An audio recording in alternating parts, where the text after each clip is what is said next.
Right here on this particular set, I have none other than Vivienne, who is aspiring to become the next member of parliament for Langata. Thank you so much for joining us on the show. Asante. Yeah, and we've seen Baba crisscrossing the country. He's actually in the coastal region. Watu wanauliza as an ODM diehard, mbona wewe uko Nairobi? Tunatengeneza mambo kwa ground. Kwa ground. Kura lazima tupate kila mahali. Okay. Also with us is Brian Mulama, representing the ANC party. He is the ANC chair for Nairobi, and of course sitting in for the Secretary General who could not be able to make it. Thank you so much for joining us. Thank you so much, Eugene. How is the campaign trail? Not bad.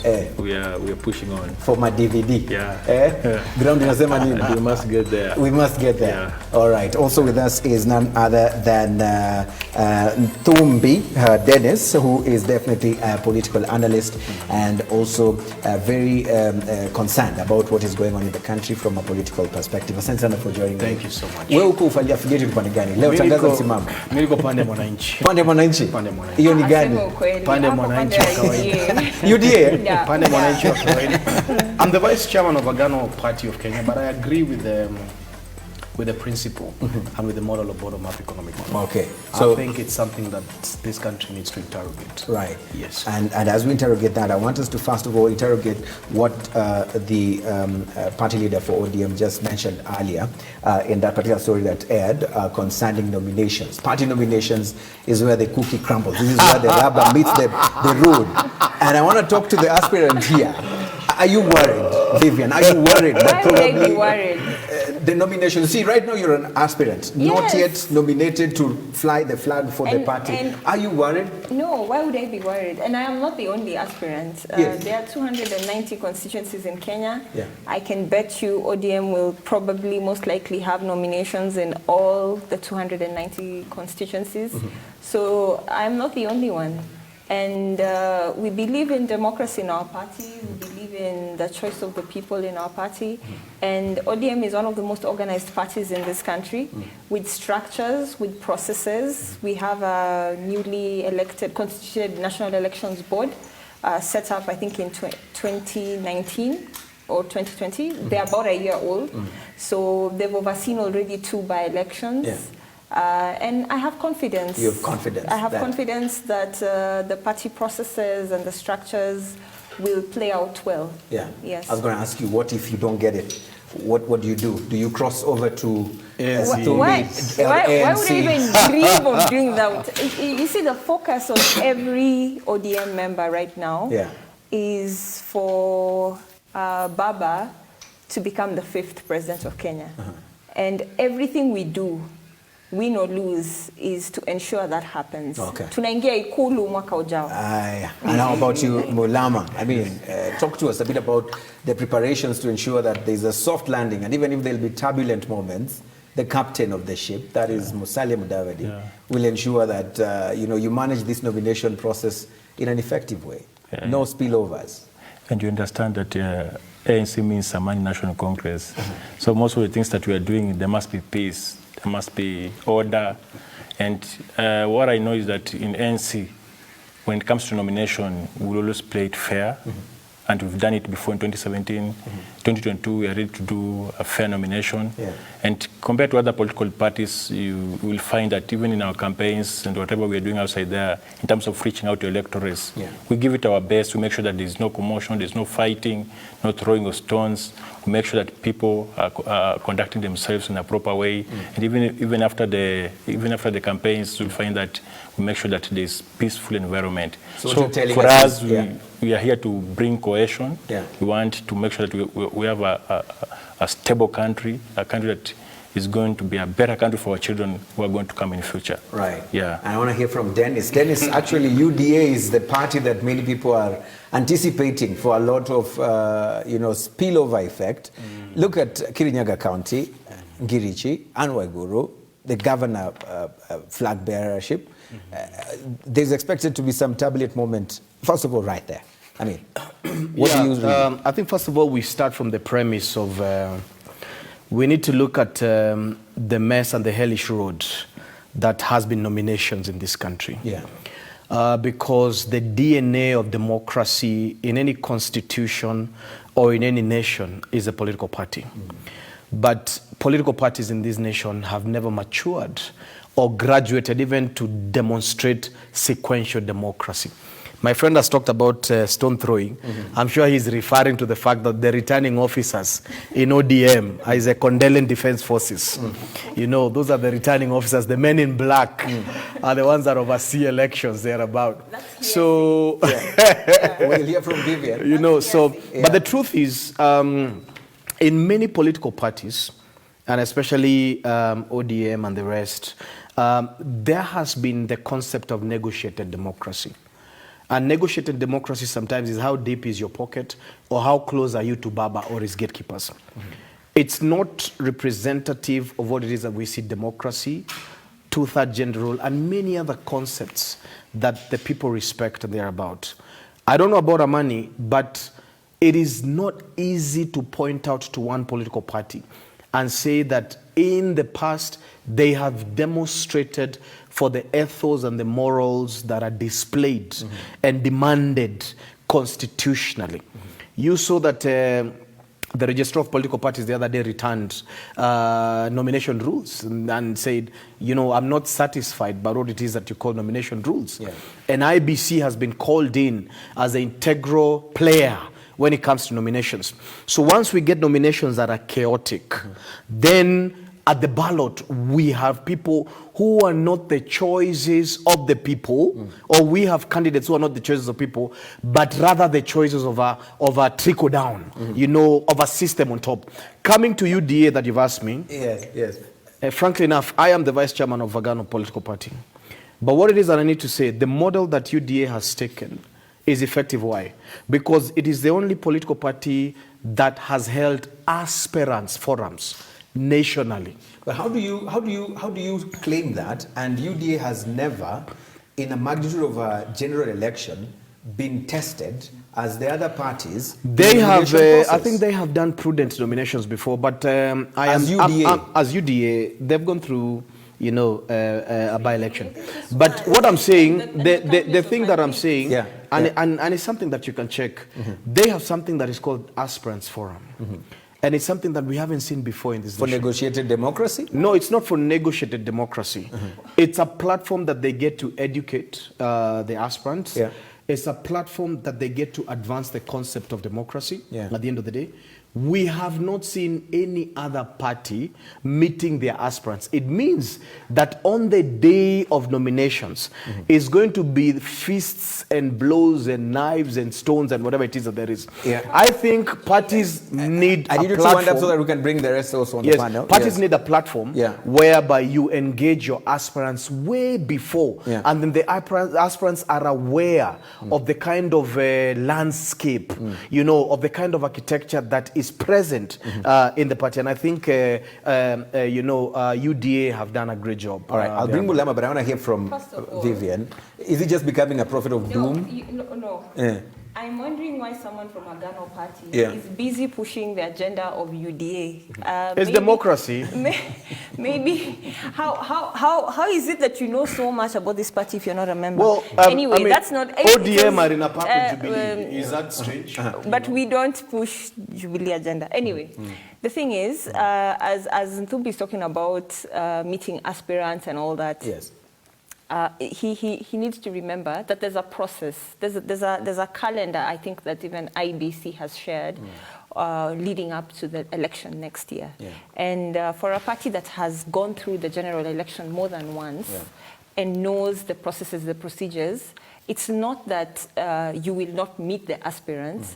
It's just the magnitude of the aspirants. I told you we're going to have probably aspirants in all the 290 constituencies, all the 47 counties for governor and senate. So this is a massive number. This is not just something you can, you know, wake up and do. There's a process that these things need to follow.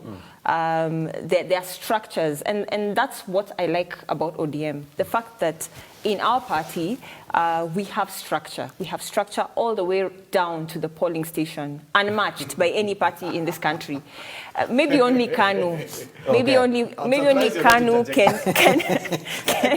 You know, can match I want to that. allow her to actually build on her point, but then I want to bring in Mulama. Mulama, I know you also want to talk about, you know, kila mwamba ngoma huvutia upande wake. So I'm sure you want to talk a bit about ANC and how you're preparing yourself to ensure that these nominations are not timely. But I want us to move the conversation forward and bring it home on the topic for today. Tribal-based politics. Of course, nomination processes also have tended or have had a tendency of having some tribal connotation. Let's say someone is vying in a region which is considered a Kikuyu region or a Jaluo region or Rift Valley Kalenjin region. You'd find that during the nomination process, the person picked through either a negotiated democracy, as Nthumbi says, is supposed to be someone kutoka hapo. Otherwise, that party will flop if they picked someone from another tribe. Kick us off from this particular conversation on tribal-based politics. I think we are yet to mature in terms of democracy, because some of these things that are taking shape in this country, they are just tribal politics.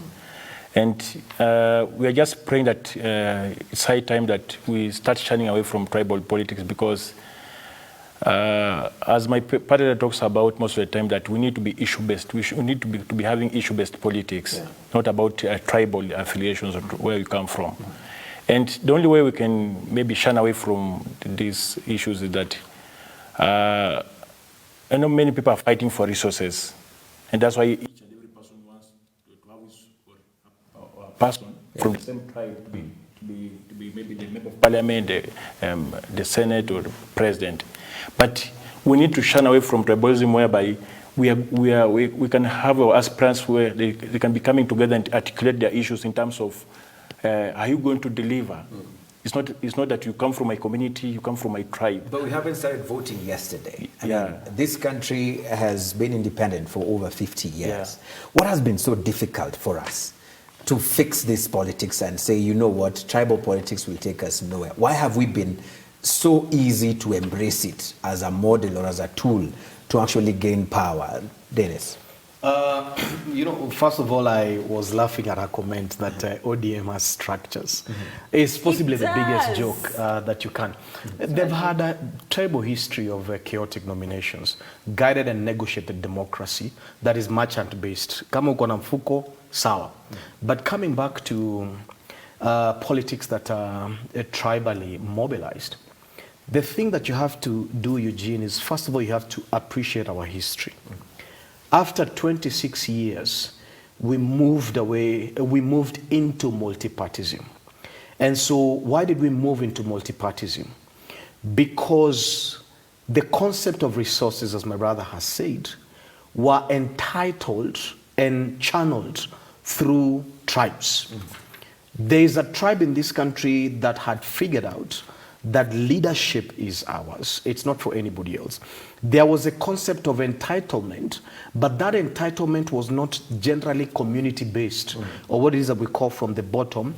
It was by a certain cabal of leaders at the top that ruled this country by the precincts of tribe, by the road of the tribe. And so when, you know, we repealed 2A and we came into multipartism, then unfortunately the parties that came into play also went into the tribal way, because their tribes had been denied resources for a very long time. And therefore, post multipartism, we had leaders who necessarily didn't have a national outlook, they had a tribal outlook. And that's a disease that we have today. You can largely attribute ODM to the Luo party, ANC to the Luya party, and a few others basically to regionalism.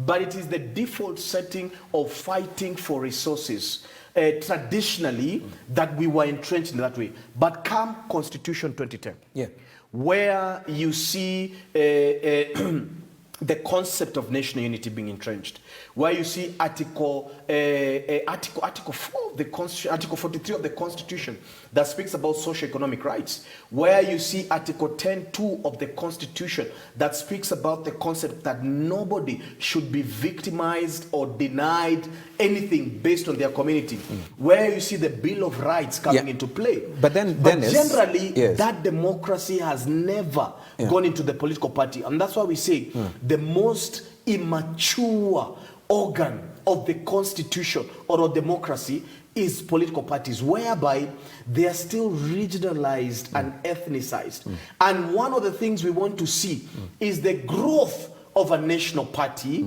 that is ideological based, that anybody, a Giriama, can feel safe in. A Mwembu like me, who we are merely 400,000 of us, can feel free. Somebody from Turkana who has never eaten pizza can feel free at the end of the day, and entitled as somebody who's living in Lavington. Right. So the maturing of political parties to demonstrate the concept of nationalism rather than tribalism and regionalism, and the appreciation of devolution at the end of the day, to know that resources have been devolved across the board. Right. So we can all ask our governors and our MCAs what is happening on the ground in terms of growing our tribal areas. On the ground. Vivienne and Mulama, I would also want to hear your thoughts here, because what he says is about the parties. They seem to have entrenched taken the country into this tribal hostage kind of politics, and every party that props up, you hear from a certain region, a certain leader has formed a party that they say this is now ours, so that we can now go on the negotiating table with the others.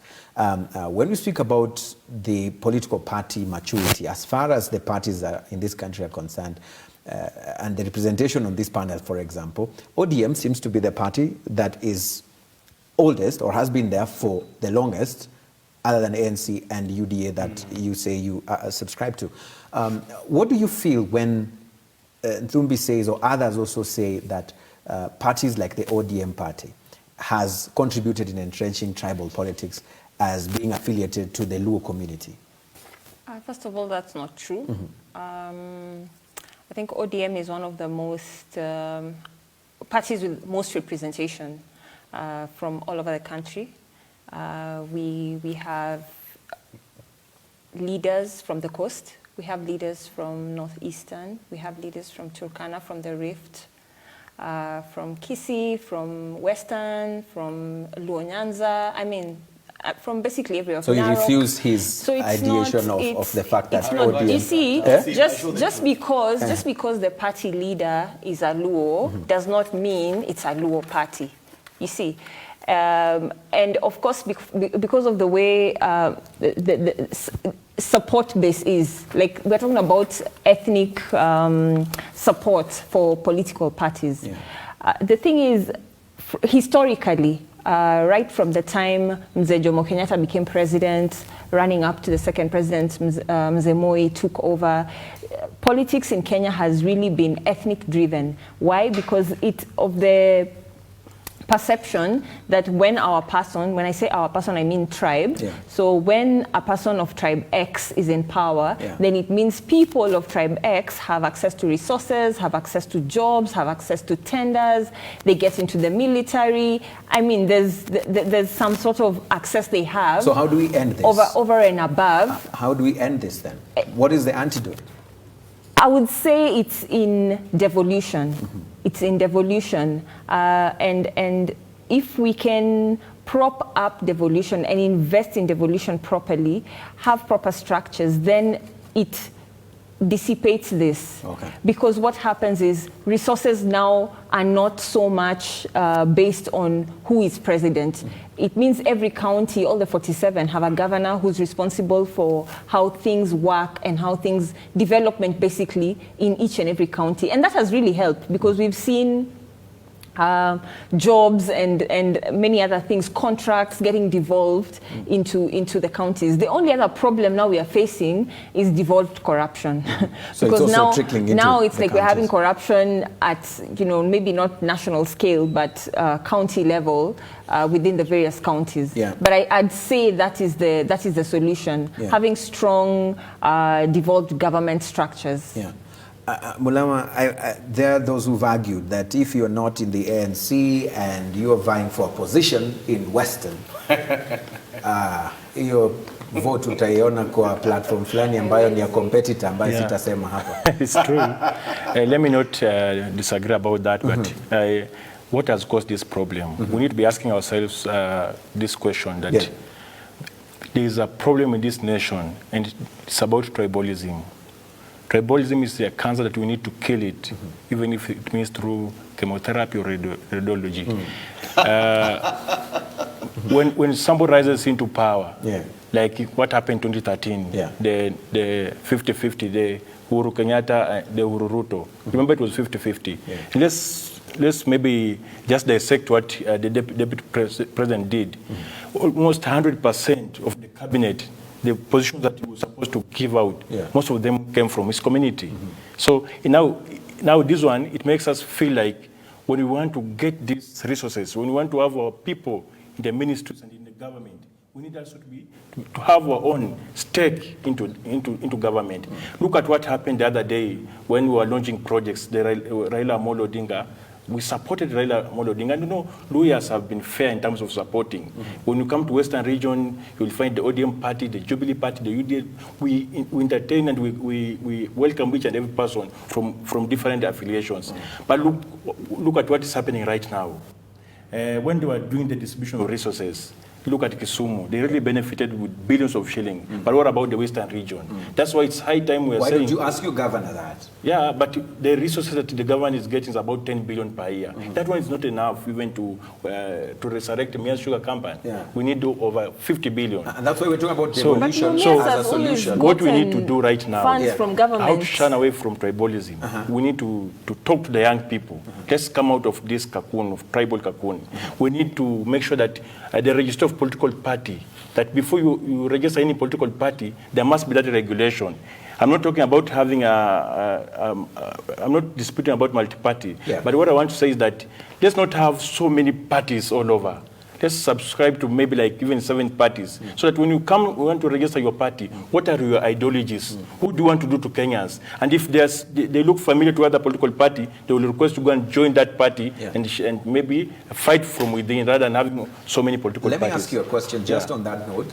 As the ANC, being under the One Kenya Alliance formation, would you be ready to fold ANC and form One Kenya Alliance party? This is what you're saying, let's not have so many parties, let's have one national party. If that was on the table, is this something that the ANC is ready to do? That, but right now I cannot comment about the One Kenya Alliance because this house is already on the fire. But what house on the fire? Tell us about that. What do you mean? Because we cannot be talking about having our own presidential candidate and maybe one of them or two are talking about supporting another presidential candidate in ODM. So this is a house on fire. So right now as ANC, we want to navigate our way forward and fight for our party so that we can have members of parliament and senate and governors from ANC party. So what you're telling us tonight as the chairperson of ANC in Nairobi is that One Kenya Alliance, as far as ANC is concerned, Sahau, you now are moving your own way now. Yeah, we are charting our way forward. However much we're talking about One Kenya Alliance, we need to build our own party as ANC so that we grow. When you have a strong political party, when ANC is strong, we'll have that stake in terms of negotiating, rather than talking about One Kenya Alliance right now, and one of us, like Gideon Moe, is talking about supporting His Excellency the Raila Amolo Odinga. Right. Yeah. Vivienne, I'm sure this is exciting you, but I want you to talk to me a bit about how it has been difficult for devolution to sort this whole thing of every community wanting the top seat. You know, if it is not our own being the president, then this thing, we will not get equitable resources. Yet, you need to have your governor, who has his or her own government, to distribute the resources you need at your level and not to think about the central government. What did we get wrong in the constitution that has made it difficult for us to embrace? I don't think we got it wrong. Yeah. I think it's a work in progress. Remember, we've only had governors for 2 terms. The first governors came in 2013. That was the inception of devolution. So it's only been maybe about 10 years since the onset of devolution. So we can improve as we go along. Yeah. And that's why I was talking about having strengthened structures to curb things like corruption at county level. Yeah. But also there's the push for more resources to go to the county governments. Yeah. So that they are not just paying for recurrent expenditure, but they are able to effectively handle matters of development at the county level. Yeah. That way, there'll be less pressure or less scrutiny, in the presidency, who is president. You find that even when during this just concluded voter registration exercise, a lot of the people, young people, just many people who are first-time voters who are registering, when you talk to them, the only people they know who are presidential contenders, they are not aware who is running for governor, who is running for member of parliament. Many of them just know, I know Ruto is running, I know Raila, I know, they know the presidential contenders, and that's where the interest is. But when it trickles down all the way to MCA, like most people, even if you ask them, who is your MCA, they don't know. Yeah. But they went to the ballot and voted. So it's collective responsibility. For this thing to change, it will take collective responsibility from all of us, which also needs civic education. So as much as IBC is investing in voter registration and all those other electoral processes, we need to have continuous civic education for members of the public, especially people who've never voted before or are first-time voters. Right. Dennis, without party affiliation, let's talk a bit about the proposal to remove the perceived notion of winner takes all as a source of our fights in terms of the cake, the national cake. I mean, BBI notwithstanding, do you think that this would have been part of a solution? That at least if you do not win the presidency, then you're still you have a role to play, at the national level. Would this have solved, or would it solve the problem? Yeah, first of all, we have identified the fact that politics of ethnicity were about resources. Yeah. So then we need to ask ourselves, was the idea of other communities being denied resources resolved? Yeah. Then you get back to your constitution and you find out, yes. One of the things that happened is that checks and balances were introduced into the presidency. Yeah. That's the reason why the president cannot fire his deputy. That's the reason why he's oversighted by parliament. That's the reason why we have a Senate. That's the reason why we have independent institutions. But unfortunately, you've been seeing an assault, not only on devolution, on parliament and on the Senate. The executive has overstepped its mandate and violated the doctrine of separation of powers and made sure that these institutions don't speak more. For example, you don't need BBI to give more resources to the counties. This is a simple function by the Senate at the end of the day. The Senate can sit and discuss. We've had serious discussions and fights at the Senate discussing, revenue distribution and revenue allocation at the end of the day. Those are the kind of conversations that they need to keep on going further.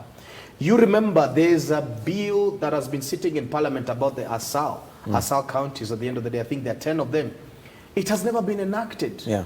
The fact that those are ASAL counties, the concept of water, roads and health belongs to the national government, but nobody has ever enacted them. When you look at the concept of devolution, one of the greatest gifts in this country that was supposed to deliver for us 4 things. The first one was further decentralization of power. Power still sits at the second level, and that's the governance. It needs to go to the MCA, it needs to go to the village elders, it needs to go to the churches, it needs to go at the least and lowest level of society. Number two, fighting for local democracy and service provision. The people decide what they want. The decision is not at the governor. Number three, national cohesion was a concept that devolution brought in, that when you're in Nairobi and when you're in Turkana, you don't feel that in Turkana we have less and in Nairobi we have more at the end of the day. Then the concept of self-governance, that the money is ours and the rules, the laws and the system of governance is ours. But again, we have seen an assault on that at the end of the day. So again, the problem has been politicians who think that Kenya is theirs. They overstep the mandate. They don't want a weakened presidency at the end of the day. And it's not weakened. The problem in this country, Jeff, where the war has been coming from, where the matchboxes come from, has been the presidency at the end of the day. And the other day I wrote in the Star and I say, the president, by the virtue that he's campaigning for one candidate, or there's such a disposition, then he's violating democracy and national unity. Because that is the problem that this country have always had. You have never seen or heard people fighting because of a governor, or because of an MP, or because of an MCA. It has been the presidency, and it's not because we don't have the law. It is because the candidates that we have had are selfish people, and they need to think about the people first and not amass the wealth or power to themselves. One of those candidates is Deputy President William Ruto? Absolutely. You attest so to, one of the things does he also fall within what you consistently what we must do to Raila Odinga, to Dr. William Ruto, to Musalia Mudavadi. Raila hasn't declared presidency, neither has Musalia. But anyone who declares to vie as a president, we must call them out on the concept of peace and on the concept of national unity. And if they violate the law in any way, then the law must deal with them equally. Because you see, at the end of the day, every politician is transient, but this nation must be held together with its values and ethos and morality at the end of the day. It's the only nation that we have in the world. So we have to make sure that we preserve it. Correct. I'll come to you, Mulama, but let me hear also from Vivienne what Denis says, that the presidency remains the hotly contested or the source of most of the fights that we have. I had asked him a question concerning the winner takes all. And in many cases, they're usually investments, including emotional investments, financial investment for the people who are vying for this particular position. And the moment their person loses, even by 2 votes or 3 votes, it means they have to go home. Go home, go start afresh, or wait for the other 5 years so that your guy can come back. And this has, in many cases, brought a lot of problems. Do you think that the issue of removing winner takes all, whereby if you're number 1, you become president, number 2 has to be probably the deputy president or the speaker of the National Assembly, or a way that the people who had invested themselves in this person still feel that at least kuna kitu tulipata? Would that have been a solution to fighting political contests everywhere in the world are very intense.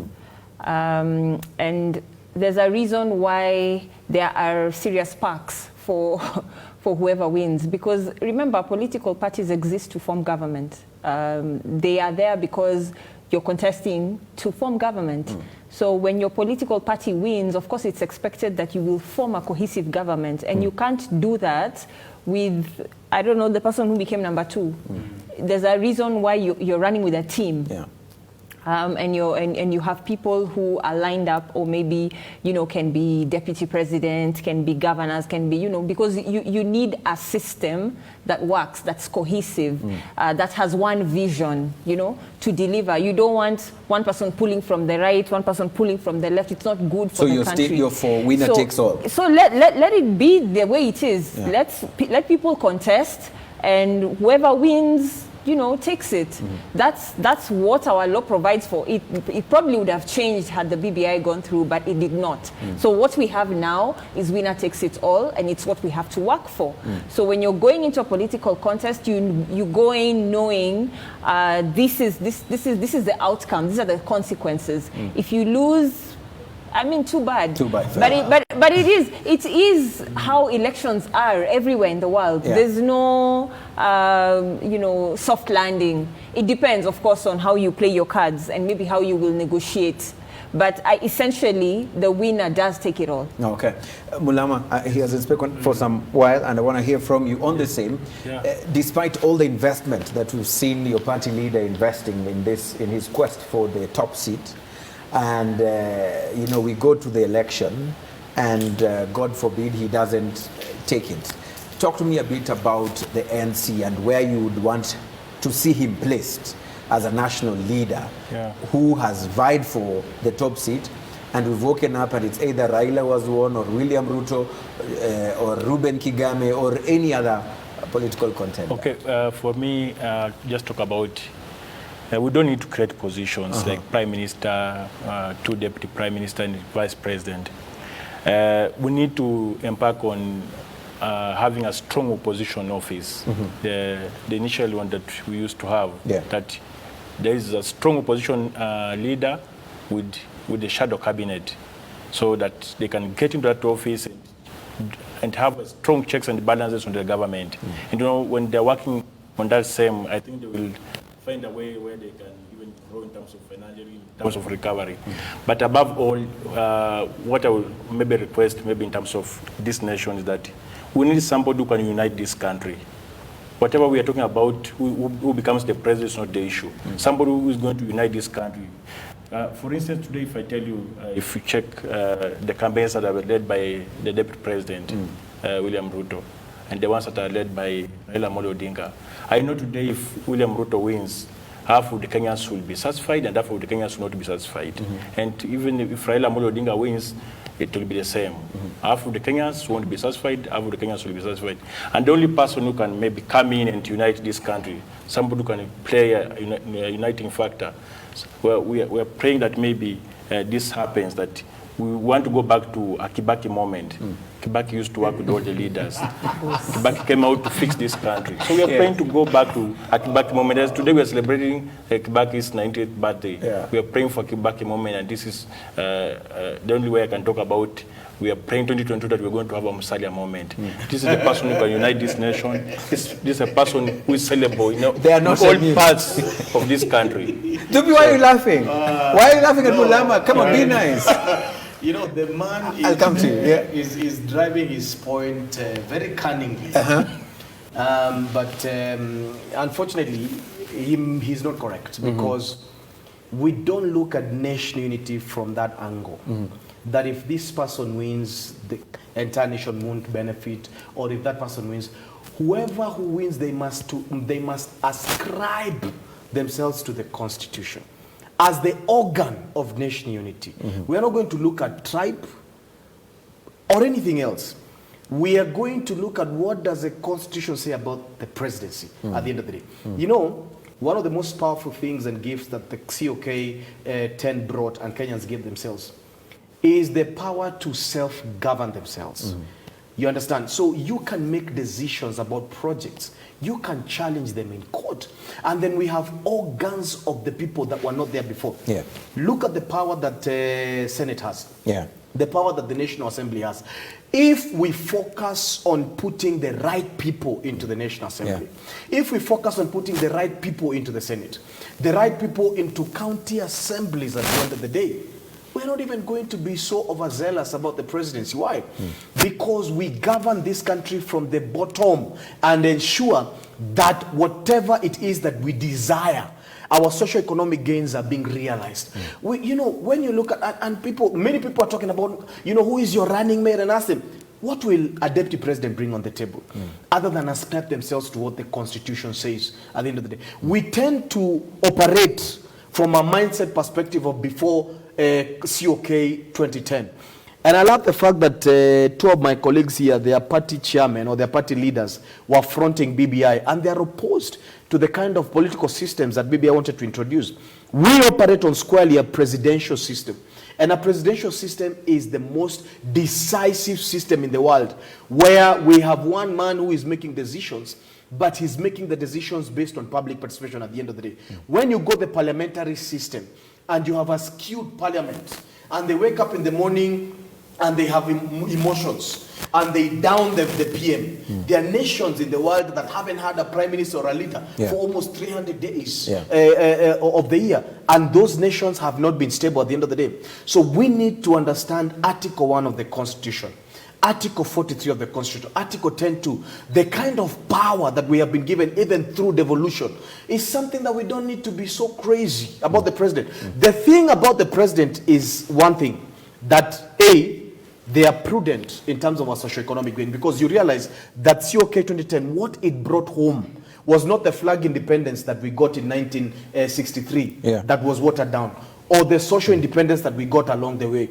It is a socio-economic independence that we need now. And that's the reason why every candidate is subscribing themselves to some type of economy. The deputy president is saying bottom up. Raila is saying 6,000, which Sifuna said it is for drinking and shere at the end of the day. Musalia Mudavadi, we don't know what he ascribed to. Kalonzo Musyoka is campaigning around his village. He doesn't even go outside to whatever. Wetangula around his shopping center in Bungoma, those sides. So at the end of the day, what Kenyans need now is a suitable economic model that will liberate us socio-economically. Otherwise, we have good laws, we have a good nation that has infinite wealth, plenty be found within our borders. What we want now is for the government to deliver the economy of the small person. And that is what we are fighting for. Vivienne, I would love to also hear your thoughts, especially when it comes to the conversation. Do you feel over time the reason why we've really had a lot of tribal politics and tribal formations is because our politics and the conversations around an election period has always been about mtu wetu and what our community will get versus what the country needs to have. And this is what Dennis is saying, the conversation around the economy. Do you think this is what will now unite us as a nation, as opposed to thinking about our tribes? It is true that the politics of our person has really fueled how things have been done since actually independence until now. But the truth is, I think this COVID pandemic was an awakening for many people.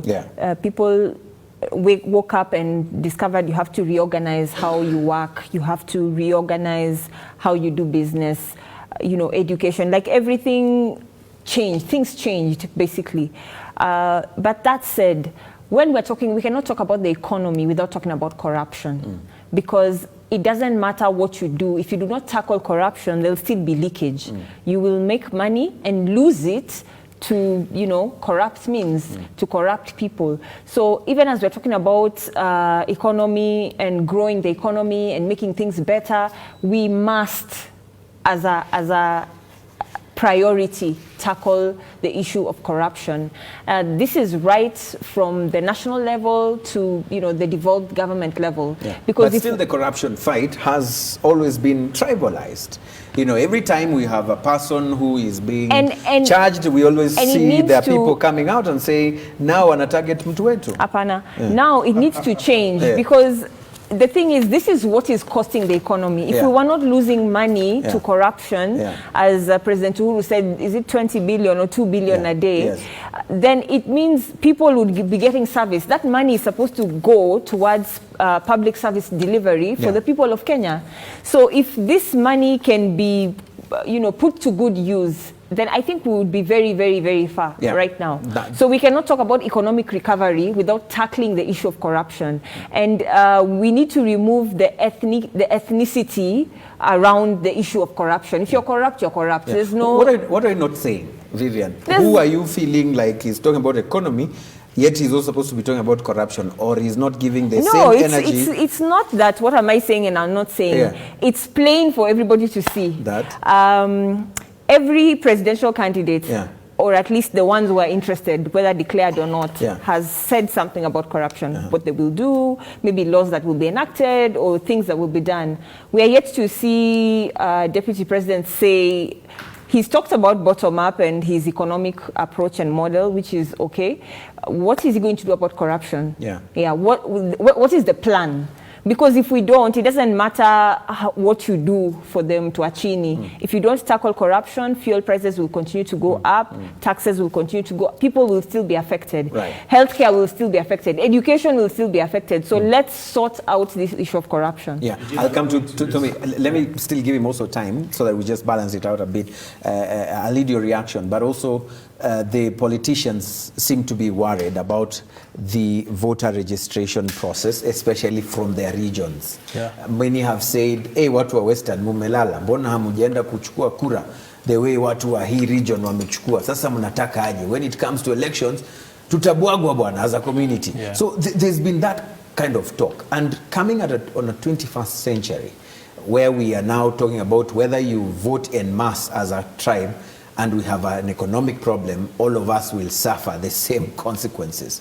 I mean, why do we still have such kind of talk, Bwana Mulama? Okay. That we register as a community. Can you guys, we mobilize from a community perspective? What I would want to explain is that for us, like ANC, we've been pushing our community to register in mass.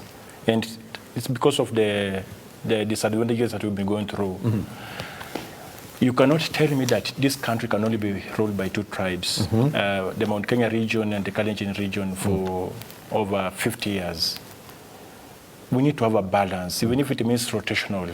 We need to have a balance so that we can fix this country. So you're proposing a rotational presidency? Exactly. Whether the person is fit to run for office, no. but So you mean that other communities cannot offer somebody who is fit to run this? You mean that lawyers cannot offer somebody who is legit, somebody who is ready to govern this country? We have good leaders, but now it's all about numbers.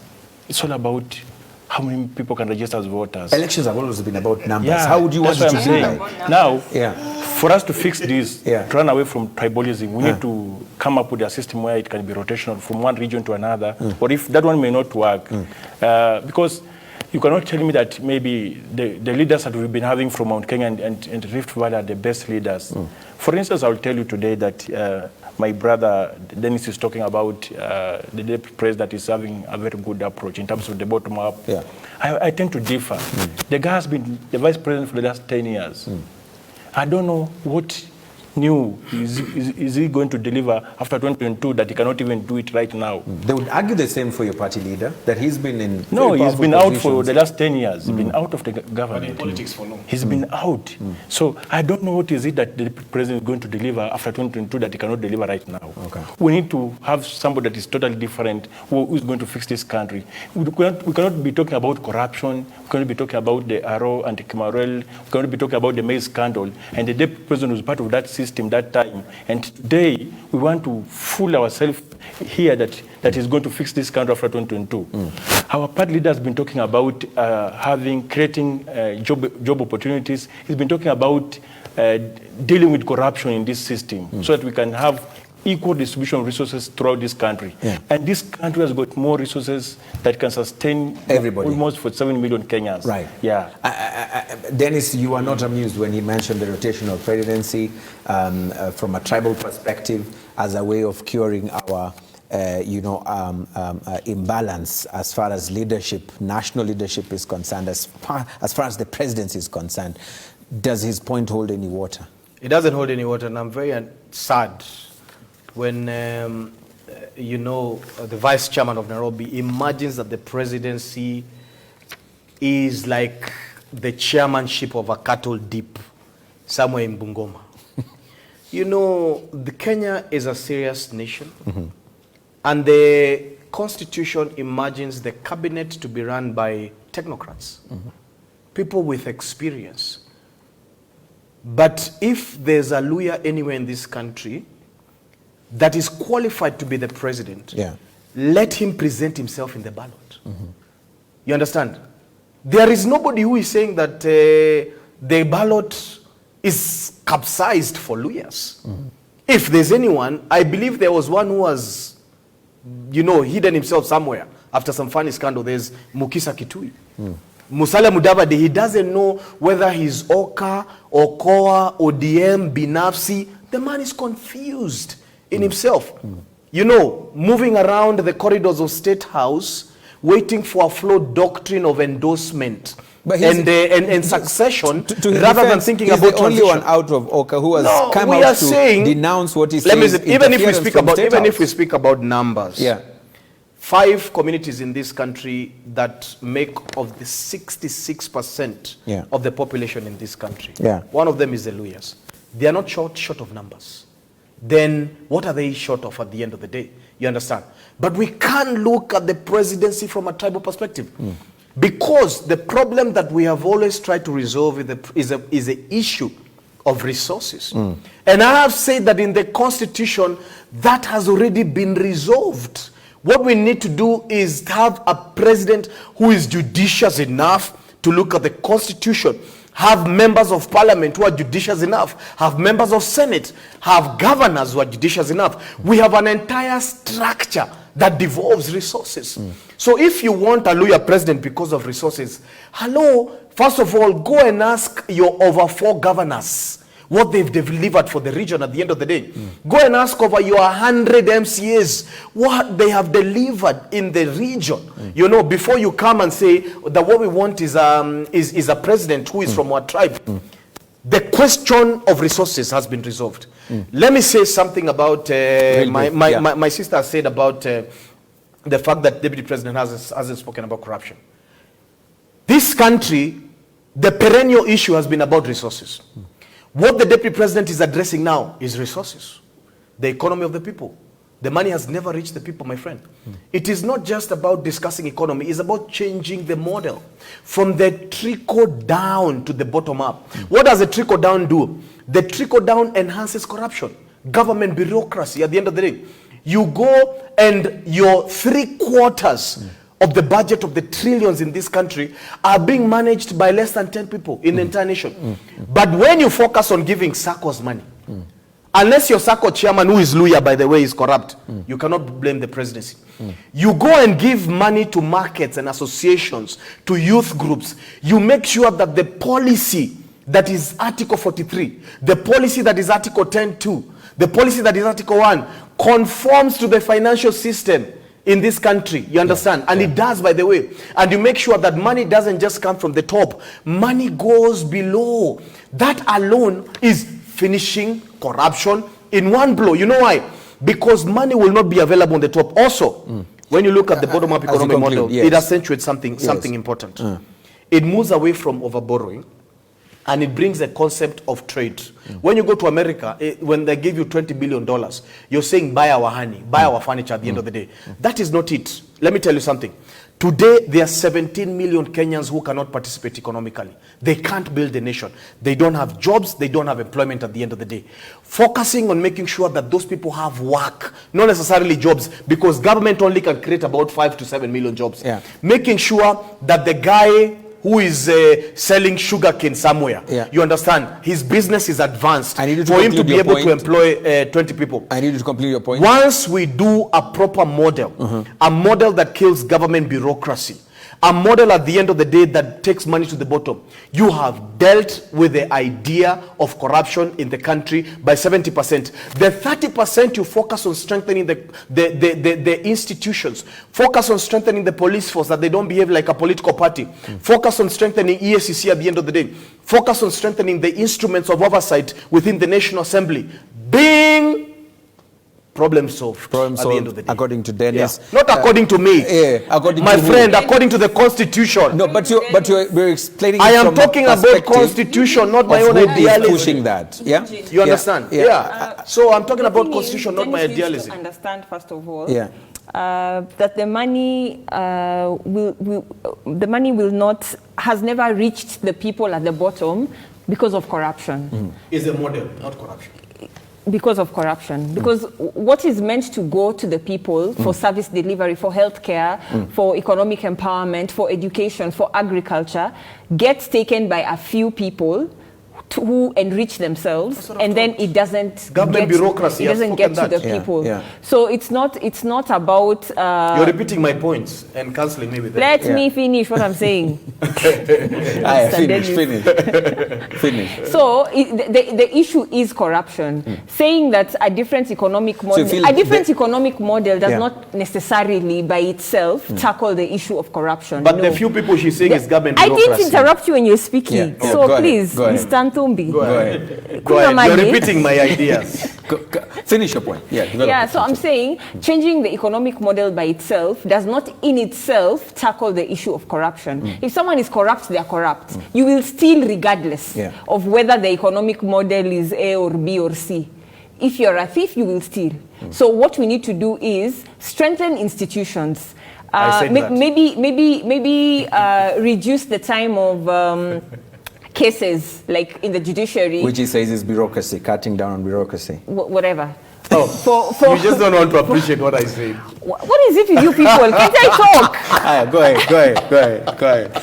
Finish your point. So I'm saying the issue of changing maybe the economic model does not in itself tackle the issue of corruption. Corruption, you have to deal with it head on. There has to be consequences for people who are caught in corrupt means, maybe asset recovery. Institutions need to be strengthened so that people see there's perception. It is seen that when you are caught, there's a consequence. Otherwise, right now, people feel there's no consequence. Right. You can do anything you want to do and get away with it. But also, there's the issue of, I'm going back to the issue of ethnicity. Yes. You see, we say all politics is local. So the way politics in Kenya is organized, even when we're doing mobilization, you will find the mobilization is done. And Mulama was saying this, even then when they were mobilizing for voter registration, they tend to do it from a local perspective. And since ANC ni Vihiga, utapata ni Vihiga walikuwa na sukuma hii maneno. So sadly, that is how most political parties and institutions are. Have been modeled. They've been modeled around mobilization, around the ethnic factor, which is where we are different. Because when we are mobilizing, we don't do it from an ethnic perspective. It's the truth. We do it from a representation perspective. So we have people from the coast, we have Narok, we have Turkana, we have Western, we have Kisii. You see, that is what we are doing.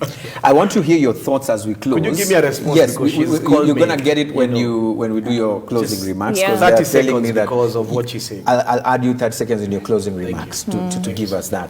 I want to hear your thoughts on what Mulama mentioned about rotational presidency from an ethnic perspective as a way of curing the thirst and balancing the representation as far as the presidency is concerned.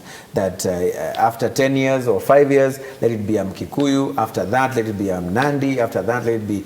and he says it is not fair that only 2 communities are the ones that have been leading this country. I mean, I see it differently.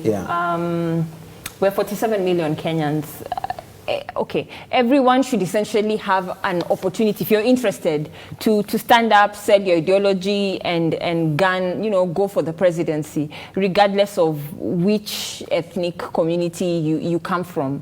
The problem is, over the past 50 plus years, we've only had 2 communities having been in the presidency.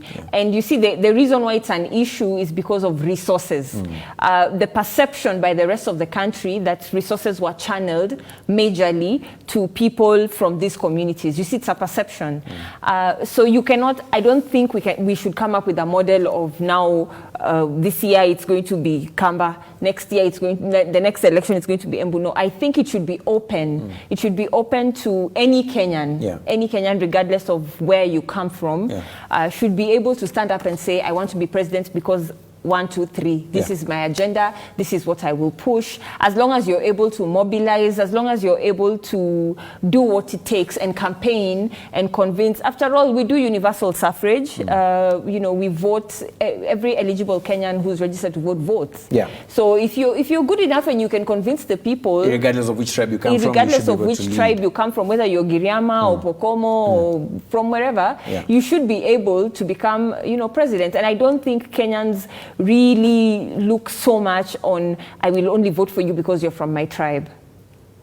Yeah. Right. I'll take that as your closing remark. No, it's not my closing Okay, remark. you want to fix it in so that we finish? Finish. I'll have to answer Yeah, Nthumbi. sawa. Mulama, your final remarks. Okay. As we go, what do we do so that we stop this biashara ya siasa ya mtu wa kwetu, politics of tribe, kikabila? Okay, I've just talked about rotational, naona kila mtu anasema no. Yeah. Basically, look at Tanzania. They struck a deal that when the president comes from this region, the vice president comes from another region. And for the longest time possible, they've been enjoying that peace. But now, for me and my brother Dennis and my sister, I think we cannot change this country in terms of the way we are thinking. And maybe our children will change it. We need to start having the civic education, talk to the youth that they need to come out of this tribal thing. Yeah. If we don't come out of this tribal thing, I don't see if we're going to get there. Look at my friend Denis. He comes from Agano Party, and today when we talk about the UDA party, he's coming out as if he's annoyed. They don't want to mention about UDA, and I'm just getting worried because he doesn't want anybody to mention about the deputy president. But we are here, we want to save this country. We want to find a permanent healing, a permanent solution to this country. Correct. And the permanent solution to this country is that, well, how are we going to have the right president? It's all about resources. It's all about tribalism. When you come from a tribal area, you have the numbers, you always win. We are talking about a Western region, combined. Today, we talk about that let's support Western region to have a president. Western region is just it's the Bondo, Siaya, Kakamega, all of them combined. Then we get one person who's going to lead this country. There will be equal distribution of resources. The tribe that comes from Western region, they'll feel like we've been in power even if it was 5 years. What about that's those why the in president, other regions? That's why the president talked about. Hata mimi, the president talked about when he was in Mululu that na kabila yangu imekuwa kwa uongozi, kabila ya Wakalenjin imekuwa kwa uongozi. Si hata kabila nyingine ichukue. That was not my sentiment. It came from the president. Okay. Yeah. So thank you so much, Mulama. Dennis? Yeah. Finally. Yeah. Let me say something. Finally, I get an opportunity to speak. Let me say something, first of all. We must not imagine that because the first president in this country was a Kikuyu, and the son is also a Kikuyu, that it was Kikuyus who were the president. No, that was a family. That was a person, personally responsible for his leadership style and every mess that he did. My grandmother is a Kikuyu. She's never been president. She's never benefited. I come from a region that they come from. There hasn't been any benefit whatsoever. In fact, if you look at the socio-economic drain, it's at the highest. And that's the reason why there's absolute rejection of certain systems in that. So let us not mobilize the entire tribe into the benefits of one man in this country. A lot of the presidents in this country has been selfish.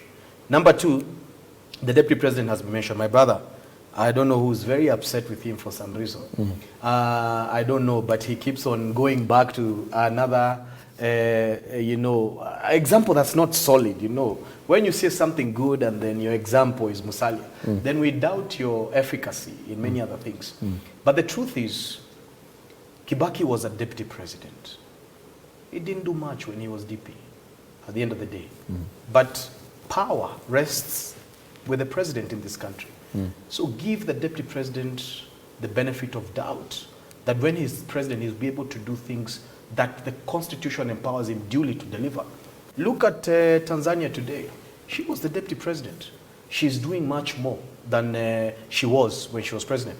When you just take time and read the constitution. But at no point did the current president of Tanzania call the president Mtapeli.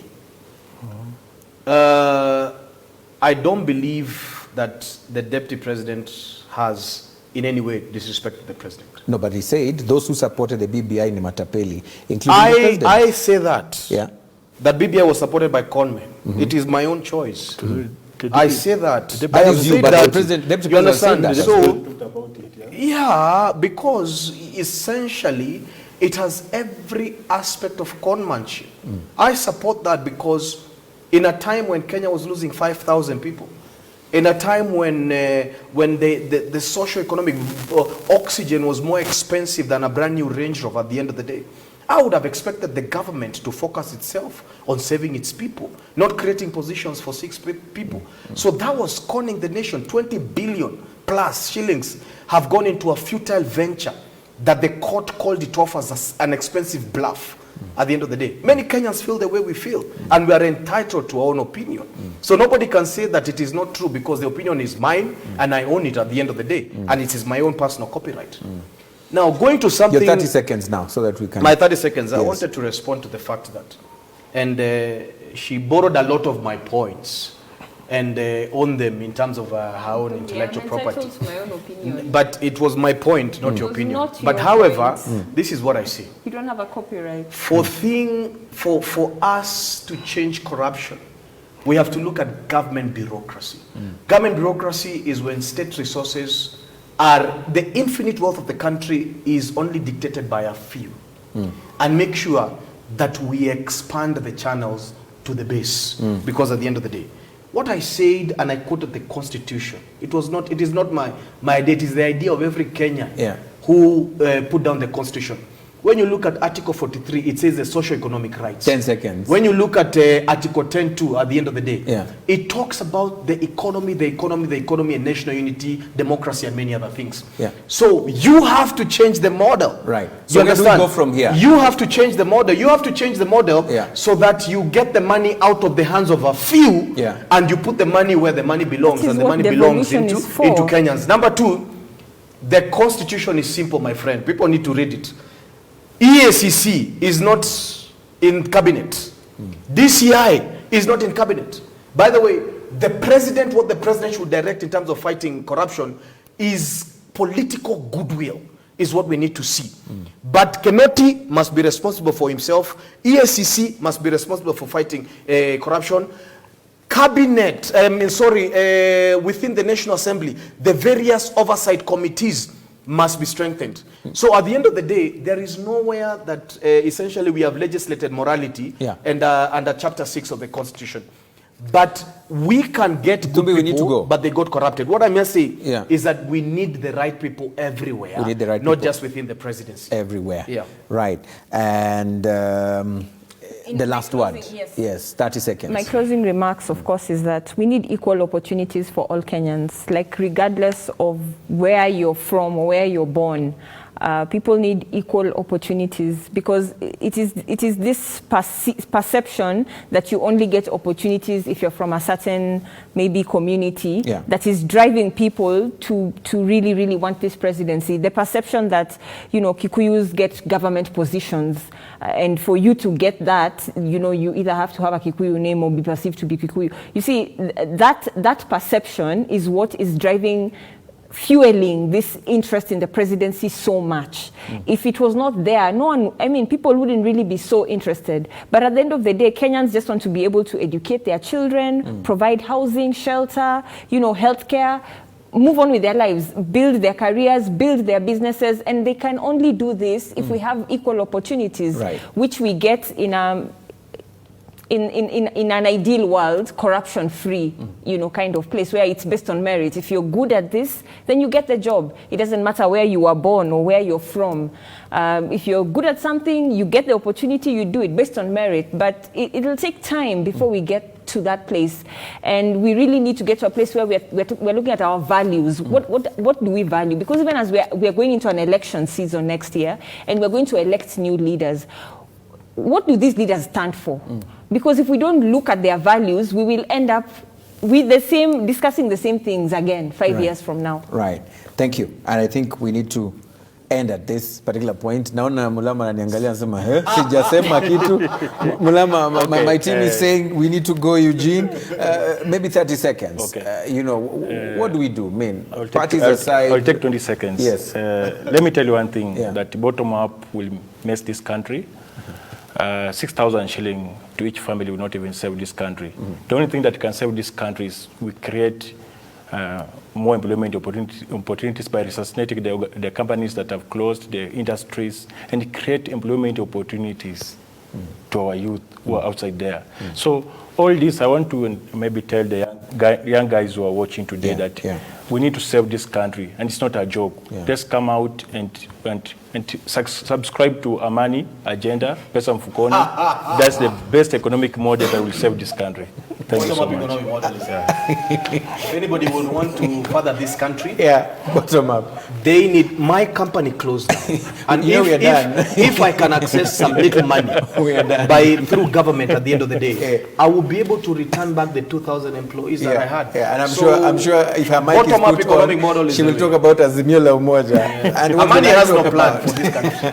Ladies and gentlemen, I mean, thank you so much for making time. Thank you so much for coming through, Vivienne. Thank you. Mulama, asante sana on short notice to represent your SG, and of course Dennis. Always a pleasure having all the three of you. Right, let's take it home right here. Of course, let me read real quickly some feedback. Order, please, order. We have some good feedback that has been coming through. Weekly Findimuli says, I'm watching it. Thank you so much. Anki Doris says, very sober discussion. Asante sana. Brian Amwai says that tribal politics can only be cured by us, the people, because we are the ones fueling it, and politicians make it worse by being sure that their so-called strongholds will vote for them even without campaigning in those areas. Our contribution to that narrative is we assure them of the votes without understanding their agenda for us. The seed of tribalism was planted. What we are doing is watering it daily. We reap bitter fruits, poor development and division to be precise, but they ain't bitter enough yet. I think he's saying the worst is yet to come. We have Margaret who's watching us from Mombasa. Thank you so much for that particular feedback. And of course, we see Prince Denis Mwenda, asanteni sana, all of you who've been able to participate in this particular conversation. Like I said, this conversation should not end. It has to be put on repeat mode. Let's keep talking about it. Let's talk about even the uncomfortable realities for the sake of this one country that we call Kenya, that will remain as the politicians come and go. What will be your role in ending tribal politics in this country? I want to know that. And of course, all you need to do is keep the conversation going. The hashtag is TheBottomlineKE. We are online at Lookup TV and at Eugene Anangwe. Of course, from our teams and myself right here, we're going to say thank you for being a part of the program. As always, my name is Eugene Anangwe. Goodbye.